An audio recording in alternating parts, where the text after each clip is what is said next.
Hey there, Bruce, and welcome back to Misericorde. Hopefully we can make this one a little bit shorter than last time, because the last one I let it get off the rails there a little bit, but we're going to continue looking for Sister Flora, I think, although I'm starting to think we're not going to find her. Or at least if we do, she's not going to be alive. Anyway, I put it behind me and walk as fast as I could.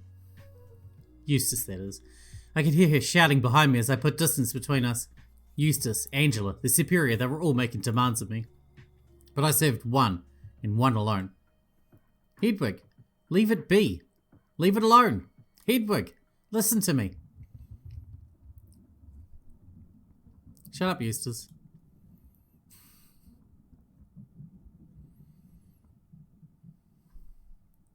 What happened? Did she knock us out or something? The search continued well into the evening. As darkness fell, the weather turned foul. It was pouring now, and the stone walls rumbled as rolling thunder shook the mountain itself. We'd all gathered in the chapel again. From a quick glance around the room, I gathered that everyone had returned empty-handed. Charity took the altar again, looking grim. No joy? That is rather worrying. We've looked everywhere. I explored places I'd never been before. Everyone had put in a lot of work, it seemed.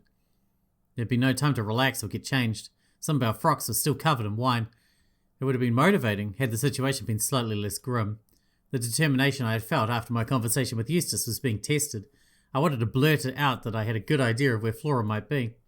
We could all walk down that hallway together. Surely there was nothing so frightening down there that nearly a dozen women could not face. But if someone here were responsible for some grand plan that I did not understand, would I be just putting Flora in more danger? Would I be placing myself in harm's way? But appearing too observant, too clever. I could make myself the next target if I spoke up now. I tried not to think about which of these two arguments swayed me more. Stressing over my plan was putting my stomach in knots. I hoped someone else might suggest what I could not, but that was never going to happen. My cell was not and never had been on anyone's mind. My cell had never been in any of these women's hearts. As I looked around the room, I noticed that Marta was standing off to the side of the chapel alone. She looked gaunt and weak. I had been constantly surprised by her vigour up until now, but for the first time she looked her age. Well, is there anywhere that has not been scoured? The cellars, the croft. Those were my first ideas. I see. And I know Adela looked in the same places after I did. I think that all of us may have individually checked everywhere, one after the other. We've all doubled up. We do not doubt that people have put their back into it, I am worried. I really hope she's safe. If only we looked a little harder last night. It's not your fault. Missing for one night, that's just acting out. Missing for 2 nights? We've done everything we can today, I'm afraid. I think we all need to rest and try again tomorrow. My feet are killing me. No, we have to keep looking. I understand how seriously we're all taking this, but we should take a breather. A night's sleep is what we all need right now. We'll expand out beyond the grounds tomorrow, I think. I don't need any of you falling asleep and rolling down the hill. Flora missing is quite enough, thank you. Everyone seemed to agree, albeit reluctantly. When I'd left Eustace in the garden, a plan had formed in my mind. I had a sneaking suspicion where Flora was, but I dared not share it with the rest of the sisters. There was a place I was certain nobody had checked. A place I knew even Margaret had likely avoided, even if she had considered it, where the demon circle thing is. The thought terrified me, but I knew I had to check. For Flora's sake. We all filed out of the chapel back toward the dorms through the storm.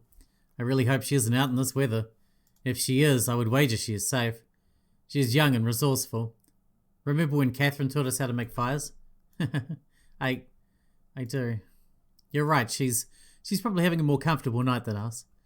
Adela rubbed Moira's shoulders reassuringly and then broke off to go talk to Angela. Should someone tell the superior what we did today? I wouldn't. I went to try and talk to her earlier, but I could hear her sobbing, even through the thick door of hers. I imagine she's been getting shouted at by the bishop all day. I don't think we should talk to her until we have good news. Oh dear. Oh dear. I feel bad for the superior now.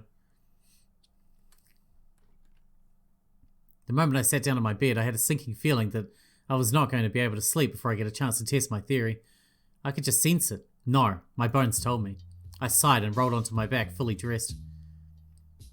I stared at the ceiling for a while. The thick stone walls gave us a great deal of privacy, and I had to strain to hear the slightest indication that the others were getting ready for bed. I thought about cracking open the copy of Medea that Catherine had written for me, but I remembered the subject matter and decided now was not the right time. I said a little prayer, asking for some guidance. No wisdom came to me. But then I sheepishly remembered that I had been granted an entire vision not long ago. As always, I was asking far too much and doing far too little. For at least an hour, I stewed in my own thoughts. I tossed and turned, trying to find a position in my bed that didn't get uncomfortable after a few minutes. I scratched itches that weren't really there and attempted to fluff my pillow into a shape that would grant me sleep the instant my head touched it. I just started getting comfortable, I swear, when I heard a strange sound carrying on outside my door. I hopped out of bed and stepped out into the hall. It was almost pitch black out there, save for the embers pulsing in the fireplace. Nobody else, it seemed, was bothered enough by the noise to poke their head out like I had. I sighed. I hoped dimly that it had been Flora returning to her dorm. I retrieved and lit a candle from the mantelpiece. There was no use torturing myself in bed any longer. Now, which room was Flora's? I knew Catherine's room was next to mine, and had the squeaking door. I remembered Moira's room had inky paw prints leading out of it next to Catherine's. Darcy's was on the very end of my row, closest to the hearth. I chanced a door I couldn't place. I felt so nosy, but if I could spare myself a horrid adventure into that hall. Ever so gently, I pushed the unfamiliar door with my finger. I realized this was not a particularly wise idea. The door swung inward. Not only was it rude, it was conspicuous. I pushed the door just a little more before thinking better of it. Just before I relented, however, I caught something odd. I could hear at least two people breathing on the other side of the door. They must have been discussing where else to look for Flora, I reasoned, and gone late into the night out of concern. Or rather, a darker voice in the back of my head suggested that they'd been scheming on what cruelties to enact on her next. Just then I heard a startling sound. It had come from far away, but even so, it was blood-curdling. I scampered out of the dormitories and onto the landing. I did my best to steel myself. If only I had the thought to demand Eustace lend me the sword when I had found the courage to stand up to her in the garden. The pricket would have to do. I heard it again. This time it was mixed with the same hair-raising whine I heard in my cell's hallway. My heart stopped. That was definitely a woman yelling, screaming. I panicked. Was I too late? I'd not told any of the others about my theory. Flora was hiding in my old cell. None of them could know. If Flora was a target of someone's dark machinations, the way that Catherine had been, I had to be the one to find her. I picked up my pace and jogged toward the dark hallway crossing. The huge door was rattling in the wind again, but that wasn't the source of the sound I was chasing. It was definitely coming from the darkest hall, the one my cell was in. The one that evil sigil was in. I froze for a moment, unsure what to do. The pride I had felt for deducing that one place nobody would have thought to check had been enough to make me forget about that. The pricket spike could defend me in a pinch if I were face to face with Flora's human attacker. But if it was some devil summoned by that magic circle, could I go down there alone? Should I rouse the superior? Did I have time to rouse anyone? There was that horrible wail again. It gave me my answer. However small, however vulnerable, however powerless I felt, I knew that there was no time to double back. Demonic sigils be damned. I was a woman of faith. I could withstand whatever it summoned. I sprinted down the hall into the darkness. My candle blew out almost instantly, but I didn't have time to care. I ripped the wax off the pricket to expose the sharp point. It wasn't much, but this would have to serve as my sword for now. I rushed headlong toward the terrible sound, clutching the candle pricket with both hands, as if I were wielding a mighty claymore. A face rushed out of the darkness. Hedwig! Run! Oh my god, it's Flora. It all happened too quickly for me to register that I'd been correct. Flora blew past me, nearly knocking me over. I didn't have time to ask what was happening. I could hear the terrifying stomp of the boots echoing through the halls. We sprinted through the black hall to the dim light ahead of us and turned toward the giant rattling door. Flora bolted straight at it past the hallway that would take us back toward the dorms. Where are you going? Away from here. I was about to break left for the dormitories, but then I saw exactly why Flora had avoided that path. I caught a glimpse of evil eyes and felt the dull thud of metal boots against the floor close by. Flora's pursuer had navigated to cut us off. I screamed and sprinted as fast as I could after Flora. We made it to the door. I didn't even want to think about how close our pursuer was. Where were you? What's happening? Help me open this. Now! She was pushing against the imposing door with all her might, but it wouldn't budge. I threw my meager weight against the edge of it to try and help, but it was so heavy it felt like I might as well have been pushing against a stone wall. The wind was pressing it shut, and two small women whose shoes were slipping on the flagstone floor weren't doing much to combat it. My fingers were in danger of being caught in the jam every time the door buckled, but I kept pushing. I turned my head and caught a glimpse of the monster bearing down on us. It was as tall and terrible as I remembered, but this time it was enveloped in a cloud of smoke. Embers crackled around its soulless eyes. There was no oiled sword this time. The monster brought the very fires of hell with it. Eustace, this isn't funny. Even though I knew it couldn't be her, I pleaded just in case. I still had a dim hope that this was just another prank, that Eustace had been telling the truth after all. But the creature was unmoved. The giant oaken door finally swung open just enough for me to slip through. I turned to try and yank Flora out with me, grabbing a handful of whatever cloth I could find as I made it outside, but the door caught her foot as I pulled her through. Help! I held onto her free hand with both of mine. She yelped, and I could tell the monster on the other side of the threshold grabbed onto her. Don't let go! I won't! Her face contorted and twisted as the door squeezed her ankle. At the very least, I was doing enough to keep the demon from pulling her away from me. Had it not been for the massive slab of wood, I doubt I would have been able to help at all. Hedwig! The wind let up for a moment, and the sudden lack of force set us both off balance as the weight of the door lifted. We fell down, and as the door swung open, just far enough for me to see that our attacker had let go of Flora as well. She was scrambling toward me on all fours, but the beast lurched forward to snatch her again. I held my hands out again to hold on to the poor girl's arm. Her fingers gripped my frock, and I held her wrist as tightly as I could, but I knew I could not combat this monster alone. The wind suddenly picked up again, as both of us got hold of Flora. The door slammed shut again with a sickening crunch. I managed to pull Flora clear of the beast's lunge, but I hadn't been fast enough to keep her leg from being crushed by the door. She wailed as I attempted to pull her free. I couldn't manage it, and I was terrified that the door would pull her broken leg right off if I yanked any harder. Pull! I can't! It's still holding on. Is it still holding on to you? I don't know. I can't feel anything. She was sobbing and screaming. I planted my feet against the wall and pulled her toward me. By some miracle, the wind let up just enough for the door to loosen its grip on Flora's leg. We tumbled backwards into a heap. My head hit the floor with a crack, and for a moment my vision faded. My eyes slowly regained focus, and I looked up into the threshold. The twisted creature was looming over us. I closed my eyes once more and braced myself for the end, and hoped, despite everything, that I would see heaven. But death never came. When I opened my eyes, the monster was gone. The door swung shut again, slower this time. The wind was still blowing, but it had died down just a little. Flora wasn't moving. I shook her gently in an attempt to rouse her. There. I think it's gone. She did not answer. And then her head fell off. I held onto her tight and stared up into the night sky. What a mess I'd made of everything. Raindrops pelted my face. I knew I had to move, but I was wholly leaden. The events of the past few weeks and their brutal dismantling of my steady faith were weighing down on me. I scarcely recognized myself, and I actively tried to reject the situation I found myself in. The pain in the back of my head was getting unbearable. I squeezed my eyes shut. I'm dreaming, I remember thinking. This is not real. Those cards even told me. No, I cannot consider pagan frivolities. I was a faithful anchoress. I was simply having a long, horrible nightmare. Another vision. When you open your eyes again, I told myself, you'll be home. You'll be back in your cell, dry and warm. Your oath intact, and maybe you'll be able to try it all over again. Yeah, that didn't work. I had no such luck. No. Is Flora still alive? I'm worried that she's not alive.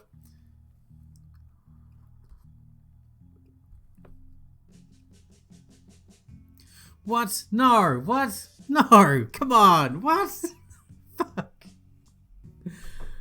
No, you can't leave it there. Oh, man.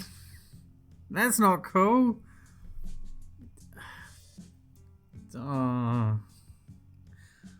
But, oh, fuck. I don't even know if Flora's still alive. Come on. That was really good. I hope, are they still adding more to it? Is that how it's working? It's not in early access. Are they going to release it as separate games? Or, I don't know. But I need to know what happens next. I need to know what happens next. I'm sorry. We're going to be left on a... We're all cliffhangered here. Join me in my sadness of cliffhangeriness. God damn it. What's the monster? Is it being summoned by the sigil? Are the other nuns in on this shit? Did they make the sigil? Ah, fuck. Well, I mean, when there's more, you have my word that I will do more. But for now, I guess That is Misericorde done. Volume 1 anyway, for now. So, next time there is some, we will be back to it, but for now we're just going to have to wonder if Flora survived or not. But I'm sure we'll find out eventually. So I guess that means it is time for me to move on to something else. What have I got next on the while we're talking? What have I got next? Game of Fortune will be next, obviously. I also got a couple of little ones that I want to cover as well, and some demos and stuff. But you know, we'll get around to it. Is this patrons? Is that what we're looking at right now? Fucking Jesus! Or like Kickstarter or something like that.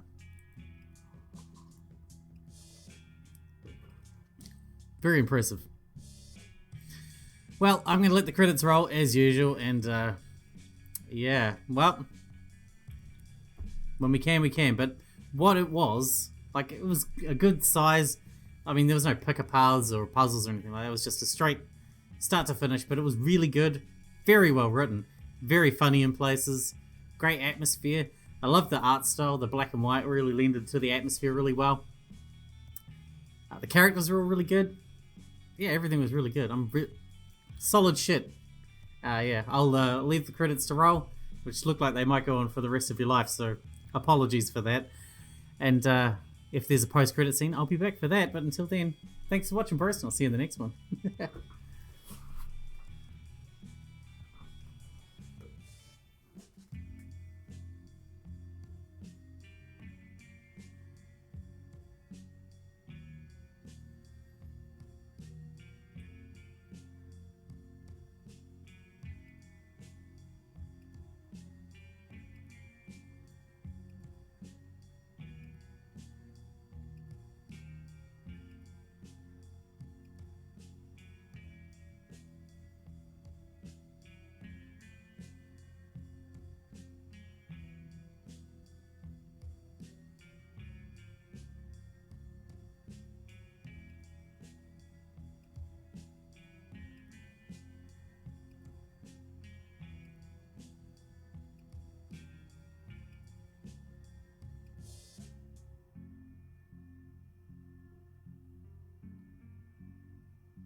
It is growing rather late, isn't it? I apologize, but I think I'll leave my story there for tonight. I did not cover anything close to what I consider the full story, but that is a rather exciting place to leave things, is it not? It's a cruel place to leave things. Even if you know what happens, there's still a sense of, oh, I don't know. I felt something recalling these misadventures even though I've lived them all. Do you know how things turned out? No, don't tell me who you are. I'm getting some enjoyment out of imagining telling this story to an impartial audience. Please don't be frustrated with me for stopping here, with my investigation just barely started. I promise you that all these details are important. I may not have realized it at the time. In fact, I only just noticed the importance of some things after speaking them out loud to you. So really, I must thank you. May I confide something in you? This is the first time that I feel like I understand the job of a chronicler. Or rather, I finally have something worth chronicling. And someone to tell those chronicles to. It is a shame that it took so long for me to feel inspired, and that these are such awful events, but I suppose that the worst events are the ones that need the best records. Would you agree? In that spirit, I can offer you some of my notes. I believe that I have some from the appropriate time I can share with you. Here, They aren't much, but you can peruse these while I prepare for our next meeting. Anyway, I must rest. We can continue this soon. Thank you for listening to me prattle on and on. I'll be ready to share more before you know it. Promise? I need more. Alright, thanks for watching, Bruce. I'll see you in the next one.